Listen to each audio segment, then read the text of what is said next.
Welcome back to Bad Things in History, where we drag out the shame of human history and then ask for a couple of bucks. If you love animals, you should really like this week's episode. Or hate it. Only one way to find out. People and animals have a complicated relationship.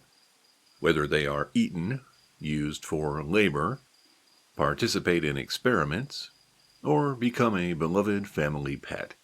Animals are used and abused all the time. For much of history, nobody cared how they felt about this. In the early 20th century, people started to become more curious about the inner lives of these creatures. They wondered whether it would be possible to teach them language and have a conversation. There have been many attempts to do this. Most have failed.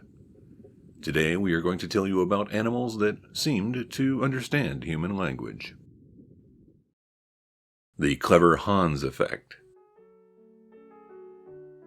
Charles Darwin's theory of natural selection made its debut in 1859. It shocked the world by suggesting that instead of being created in a single day by God, humanity had evolved over time from other life forms.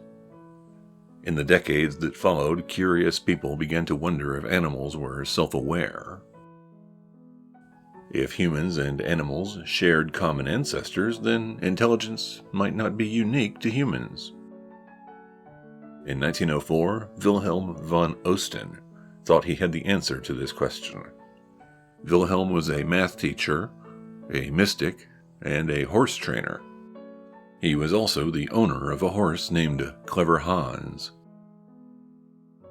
Wilhelm said that Hans had been taught to perform several impressive tasks. The horse could solve math problems, tell time, keep track of calendar dates, and distinguish musical tones. He could also read, spell, and understand German. Wilhelm took Hans all over Germany and demonstrated the creature's abilities, and he never charged admission. Wilhelm would ask questions such as, "If the 8th day of the month comes on a Tuesday, what is the date of the following Friday?" The horse would respond by tapping his hoof 11 times. Whatever question was asked, the horse would tap the correct number of times. Wilhelm and spectators believed that Hans understood what was being said. Hans was studied by a commission in September of 1904. They concluded that the performance was not the result of fraud, but they asked a reputable scientist to investigate further. Experiments showed that Clever Hans was particularly good at reading human body language. As he tapped his hoof in response to a question, Hans could tell from a person's body language when he reached the right answer. If the person asking the question did not know the answer, then neither did Hans. The horse did not understand German and couldn't perform math. He just knew that when he tapped his hoof the correct number of times, people became happy and gave him treats. This became known as the clever Hans effect. It demonstrated that using language to talk to animals is a difficult and perhaps impossible task. This didn't stop others from trying. Starting in 1930, the Talking School for Dogs was established in Leutenberg, Germany. The goal was to teach the dogs to talk, perform simple math, and solve logic puzzles. When Hitler came into power, he continued funding the project.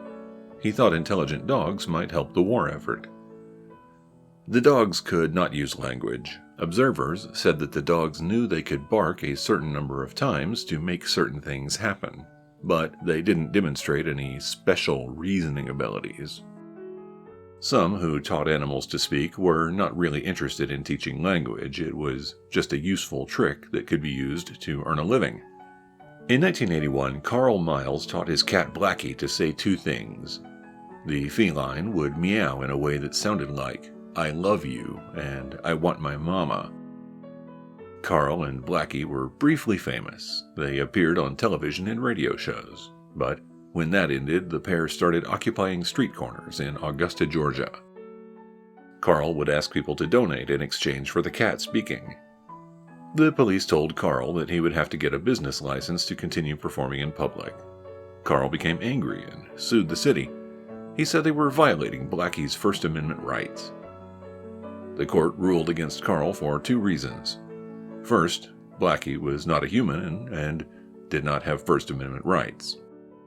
Also, since Blackie was a talking cat, if he felt his rights were violated, he could have said something. It was clear that horses, dogs, and cats would never truly understand language. The clever Hans effect was as close as they would ever get. But scientists began to wonder if more intelligent animals might have a better chance. Peter's helper. In the 1940s, scientists began studying dolphins. They realized that the animals had unusually large brains. Researchers also observed that they seemed to use a special language to communicate with each other. Scientists began trying to decode what the dolphins were saying. Margaret Howe Lovett was from St. Thomas, an island in the Caribbean. In 1964, she visited a laboratory which was designed to allow humans and dolphins to interact with each other. Soon, she began working there on her own research project. Margaret wanted to teach a dolphin to speak and understand English. She believed that to succeed, the dolphin would have to be with her most of the time. Margaret selected a young male dolphin named Peter. Her laboratory was modified so that it could be filled with water to a depth of several feet. During the day, Peter would be with Margaret. In the evening, he would return to the aquarium with two female dolphins. As Peter was a young dolphin, he had some very strong urges. Several times a day, he would abandon Margaret's lessons to mate with the two female dolphins. It was affecting Margaret's progress, so she developed a solution. Instead of Peter visiting the female dolphins, Margaret kept him satisfied. She manually stimulated him as required. When it was finished, they would resume language training. Peter never learned to speak English. Making human sounds was difficult for him.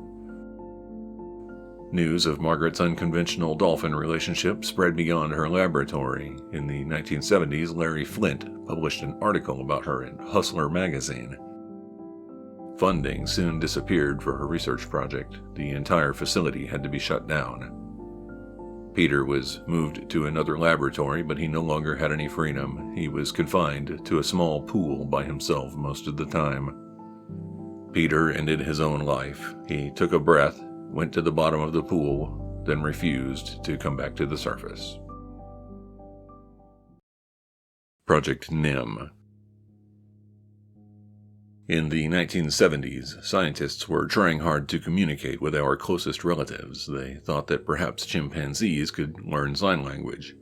Researchers at Columbia University wanted to know if a primate raised in a human household would behave like a human child. In 1973, an infant chimpanzee named Nim Chimpsky was taken from his mother and given to a human family. He was raised as a human infant and was allowed to play with the other human children in the family. When the children were at school during the day, Nim Chimpsky went to Columbia University to learn sign language. In the evening, he would try to mimic the human children. For the first several months, Nim seemed to be just another part of the family. But chimpanzees do not behave like humans even when raised among them. Nim began attacking the children and biting them. He also attacked the woman taking care of him. Ultimately, Nim's behavior resulted in the family sending him away to a private facility. Eventually, he was moved to a refuge where he lived with other chimpanzees. This project was the creation of Herbert S. Terrace. By the time Herbert was finished with Nim, the chimpanzee had learned 125 signs. But Herbert concluded that Nim wasn't really using sign language. The primate was randomly making symbols until he got the desired result from his human keepers. Other primates had been taught to use sign language since Project NIM. Many experts believe that it does not demonstrate these animals have mastered language. Thanks to their hands not being shaped like human hands, researchers have to heavily interpret the signs. Also, much like NIM, it appears they may just be memorizing symbols. Nim passed away from a heart attack at the age of 26 on March 10, 2000. There was also a documentary made about him in 2011 called Project Nim. One scientist created a totally different approach for interacting with our closest relatives. He decided to use computers to teach chimpanzees to talk. The Lana Legacy. In 1969, Dwayne Rumbaugh became the director of primate studies at Georgia State University. He was tasked with creating a new experiment to see if chimpanzees could learn human language. Rumbaugh knew about the problems with sign language, so he decided to create a computer keyboard with special symbols on it. The primates would use the keyboard to communicate instead of interacting with people directly. At first, the scientists left the chimpanzees to learn on their own, but the primates weren't interested in the keyboard at all. It became necessary to let researchers teach the animals how to use the communication device. One of the chimpanzees was named Lana. She demonstrated remarkable progress. Lana was able to use the keyboard to make requests of her human keepers. She asked for her favorite foods and requested certain activities. By 1974, she understood colors and could answer questions about them. She had learned more than 100 symbols and could build sentences that used up to 10 of them. In 1977, Rumbaugh published his conclusions. Lana, he said, showed that the production of language was not uniquely human. However, her abilities to use language were different from humans. Primates could understand symbols. They could use them to indicate what they wanted. They could even follow instructions given with them. But the chimpanzees never asked significant questions. Even when making a request of researchers, it was more of a demand. Our primate relatives appear to not share the human quality of introspection, or at least if they share this characteristic with us, they can't express it using language. But there is one animal that might have proved it is possible.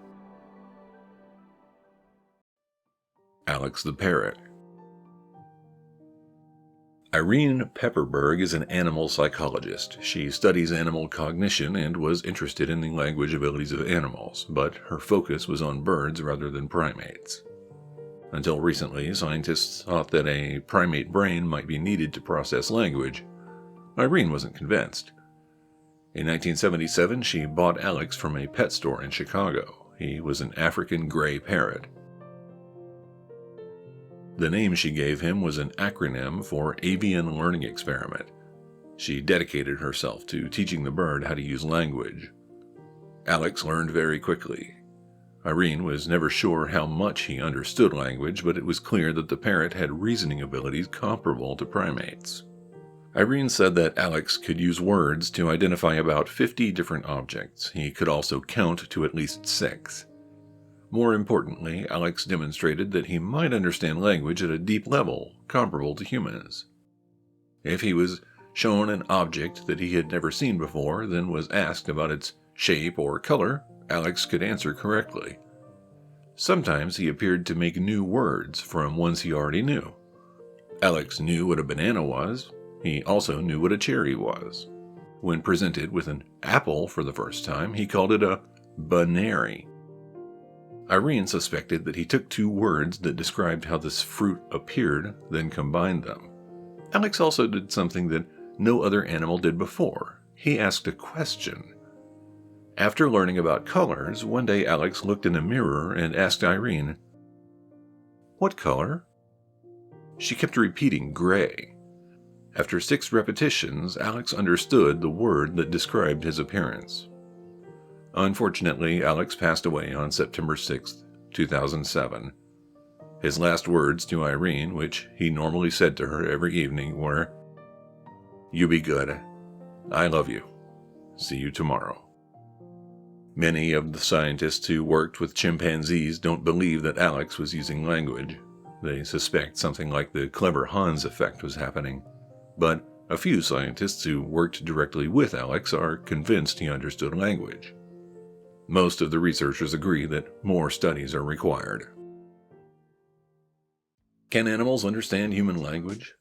More importantly, is it ethical for us to try and teach them? The animals that are used to research these questions are taken from their natural environment and forced to live in laboratory conditions their entire lives. We'd like to hear your hot take on this one. If you found this episode interesting, then please hit the like button. Subscribe to our channel if you want to learn new and random things every week. We have a Patreon page if you would like to financially support our efforts to bring you unpleasant history. There is merch on our website as well. Look in the video description for links. Thank you for watching Bad Things in History.